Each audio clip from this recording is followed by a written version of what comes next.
भारत पाकिस्तानमध्ये होणाऱ्या क्रिकेट सामन्यावरून उद्धव ठाकरेंनी निशाणा साधलाय। गरम सिंदूरचं कोल्ड्रिंक झालं का असा सवाल ठाकरेंनी केला। ठाकरेंच्या याच वक्तव्यावरून फडणवीसांनी पलटवार केला आहे। जावेद मियादादला घरी जेवायला बोलावणारे तुम्हीच होते असं फडणवीसांनी म्हटलंय। आपले पंतप्रधान म्हणाले की खून और पानी एक साथ बह नहीं सकता। आनंद की गोष्ट है, मेरे रगो रगो में खून नहीं सिंदूर, गरम सिंदूर बह रहा है। मग त्या गरम सिंदूरचं काय आता कोल्ड ड्रिंक झालं? थम्सअप, कोका कोला, चला चाय गरम गेला, आता ठंडा ठंडा ठंडा लो लिंबू सरबत गेला कुठे तो गरम सिंदूर? देशासमोर तुम्हाला, देशापेक्षा तुम्हाला त्या अमित शहाचा पोरगा त्या तिथला अध्यक्ष क्रिकेटचा म्हणून क्रिकेट सुद्धा तुम्ही खेळताय त्या जयशहासाठी। कोण आहे जयशहा?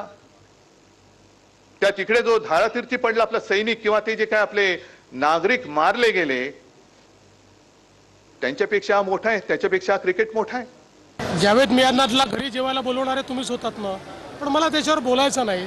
त्यांनी एकदा आरसा बघावा। जावेद मियादादला घरी जेवायला बोलवणारे तुम्हीच होतात ना, पण मला त्याच्यावर बोलायचं नाही। त्यांनी एकदा आरसा बघावा। जय शहा हे जे क्रिकेटचे सूत्रधार आहे सध्या, त्यांचे वडील या देशाचे गृहमंत्री आहेत। म्हणजे राष्ट्रीय भावना फक्त आम्ही जपायच्या आणि यांच्या मुलाबाळांनी पाकिस्तान बरोबर क्रिकेटला मंजुरी द्यायची आणि भारत पाक सामने खेळवायचे। हा कोणता राष्ट्रवाद?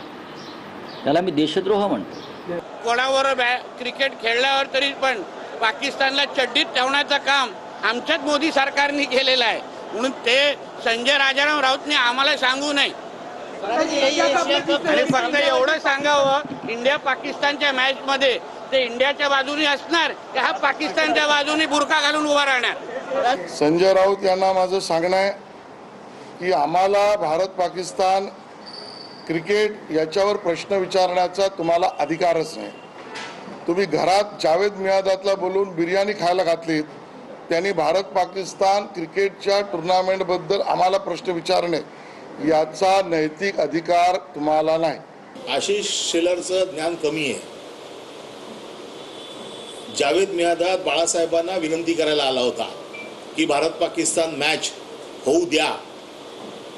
बाळासाहेबांनी असं सांगितलं, एक खेळाडू म्हणून मी तुझा सन्मान करतो, परंतु मी कुठल्याही परिस्थितीत मॅच होऊ देणार नाही। आशिष शेलार जरी BCCIचा कोणी पदाधिकारी असेल तरी बाळासाहेबांच्या विचारांच्या बाबतीमध्ये आशिष शेलारने बोलू नये तेवढी त्याची उंची नाही। बाळासाहेबांनी अतिशय कडक शब्दात त्यावेळेला सुनावलं होतं का आशिष शेलार बिर्याणी वाढायला आला होता काय? आशिष शेलार कुठे होता त्यावेळेला? त्यावेळेला आशिष शेलार गल्लीत पण क्रिकेट खेळत नव्हता।